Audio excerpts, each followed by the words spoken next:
2 steps forwards, 1 step backwards. Just like the scoreline, Juventus 2, PSV 1. I saw a lot of things today which I liked about Juventus. I saw a lot of changes which were deployed by Thiago Motta, where I was like, you know what? You're beginning to understand your players. You're beginning to understand their strengths and their weaknesses. But on top of everything, you're beginning to understand at Juventus, you must win no matter what. And I feel like today at times, Juventus, they went in for the kill. They really, really, really did. But that's why I said 2 steps forward, 1 step backwards. Now, what is the 1 step backwards? And it's when Juventus take the lead, they always sit back. They always sit back. Like, let's just start off with this. The title, the thumbnail. What is it? The switching triangle. I'll be honest with you guys. From what I can remember, this is the first time this season where I see the midfield trio of Douglas Luiz, McKennie in the 10, and Locatelli. I don't know. This is just my opinion. I loved it. I felt like that trio complemented one another so well. They complemented one another technically. They complemented one another physically. And I feel like what I loved about it the most, and this is why in that first half, I was like, this is Juventus' game. They are going to win this game comfortably because they would interchange. And that's why it's called the switching triangle. So many times I would see, like, guys, I know you saw it. I saw Locatelli sprinting to press the goalkeeper. Locatelli sprinting. But the thing that I loved about it is at times you would see Locatelli in the pivot alone, McKennie and Douglas Luiz ahead of him. 5 minutes later, Douglas Luiz is sitting alone, McKennie and Locatelli ahead of him. 2 minutes later, it's Douglas Luiz and Locatelli and McKennie ahead of them. It kept changing. They kept rotating. And I feel like where it helped is the fact that all 3 of them are semi-familiar in those roles. So, for example, McKennie, he can play advanced, he can play a bit deep. Locatelli, he can play a bit higher up the field, just conducting, keeping the ball moving. Douglas Luiz, up and forwards. I feel like Douglas Luiz, this was his best performance. But let me just give you guys a few examples. You could see in the game, these 3 were always close to one another. And in that first half, it helped Juventus so much. Because whenever one of them would have the ball, the other one, close proximity. That is how you control a game. That is how you recycle the ball. That is how you move the opposition. Guys, I've been doing Juventus the whole season. Where Juventus are going it wrong this season is the fact that when they do get onto the ball, they take too long. When you take too long, the opposition, they get back into their shape. How many times today were you seeing them moving the ball quick? There was even a moment in that first half after the McKennie goal where Juventus nearly scored probably the goal of the season, where they just kept passing it. 1-2s, but then it got tackled in PSV's box. But my point is, having these technical players in close proximity to one another, you keep the ball moving. The more you move the ball, the more you move the opposition. You get it into dangerous areas. And I feel like that trio worked to perfection. From looking at the goal, another thing that I saw which was new besides this midfield trio was the fact that Juventus were actually brave. And I've been saying this a lot about Juve this season, where sometimes crosses come into the box and it's just Dusan Vlahovic. Sometimes crosses come into the box and it's just Kolo Muani. Juventus have got the ball down the right hand side. Timothy Weah, look at the amount of bodies running forwards. This was a Juventus that was brave. And I feel like fortune always favours the brave. Go out for the kill. Go out to win the game. Look at how many bodies. Look at how many bodies are running forwards. And guys, it's everybody. It's Locatelli, it's Douglas Luiz, it's McKennie, it's Kolo Muani, it's Kenan Yildiz. They're all charging forwards. Because the funny thing is, when you look at both of Juventus' goals, I'm just touching on the McKennie goal, cross comes in. Guys, I said to you guys, everybody is pushing forwards. Imagine even the centre-half. Even the centre-half, Gatti, who I feel like had an amazing performance, even he is pushing forwards. That is how you sustain pressure. When you push your entire team in the opposition half. Do you know what it means? It means the opposition, they have no way out. And even when PSV tried to get out, guess who stepped forward? Gatti to win the ball. Puts the cross in, the ball comes out to McKennie. Now this is just a wonder strike.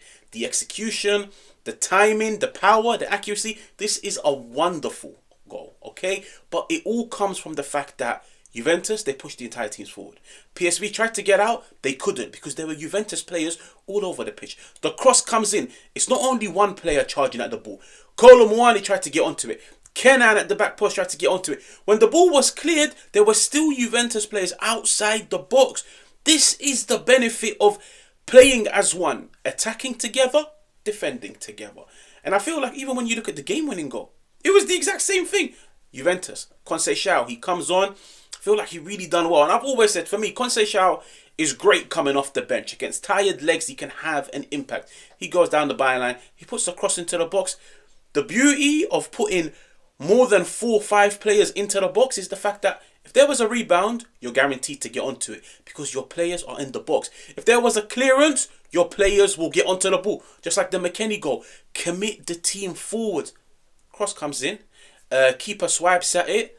Mbangula is right there to put it into the back of the net. How many times this season have you seen crosses come into the box and it's only Vlahovic? And if Vlahovic doesn't get onto it, the opposition, they clear the ball. With today, it was different. The whole team attacked. The whole team defended. And I'll be honest with you guys. The only disappointing thing is the fact that Juventus have only got a 1-goal cushion. Where I feel like this was a game that was there for the taking. It really was. Like Juventus could have scored more than 2, more than 3. But that's why I said 2 steps forwards. Step number 1, that midfield trio. Step number 2, the fact that they attacked as a team. They committed bodies forward. They sustained pressure in dangerous areas. But what is the 1 step backwards? The 1 step backwards is, it genuinely felt like to me when Juventus took that 1-0 lead, they sat back and they started to invite pressure. Bada bing, bada boom. There's a reason why PSV scored. Now don't get me wrong. I feel like that was a beautiful goal. I feel like that first touch sent Locatelli back to Bournemouth. He's not even from Bournemouth. He's from Newcastle. That first touch was ridiculous.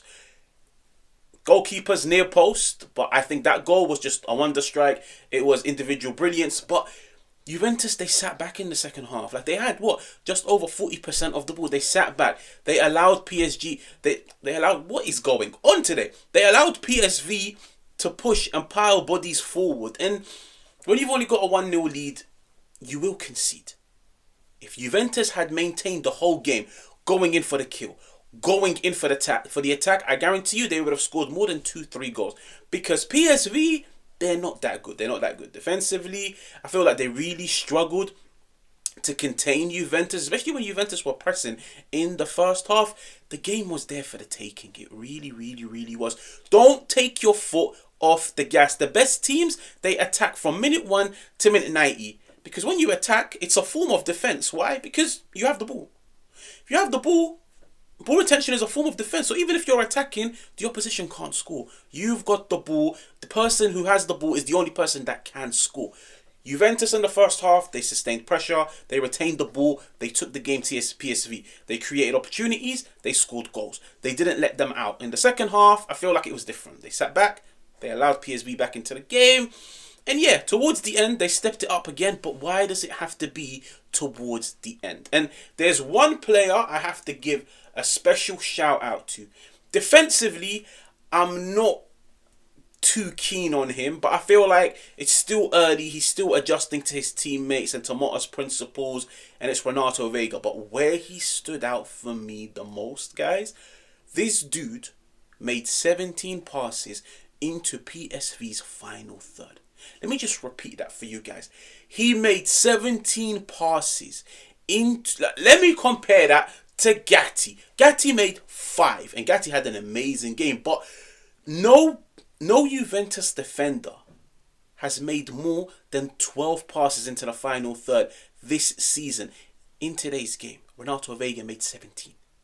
Progressively, out of the back, I feel like he's always getting it into those dangerous areas. Defensively, I feel like he can improve a little bit. Sometimes he has lapses and concentrations, but I will give him the benefit of the doubt, and I would say new team, new structure, new manager, new league. And he's still young. But playing out of the back, if he was to keep this up, Juventus are now going to get the ball to their most dangerous areas in the right space at the right time. Because now, besides Locatelli, you've got another player that can break lines. Something that Kalulu and Gatti have really struggled with. Now, I'm having a shit show today. Mispronouncing stuff, saying the wrong things. Listen, if you're new, make sure to subscribe, make sure to hit the like button, make sure to let me know what you think in the comments, and I'll catch you guys on another one.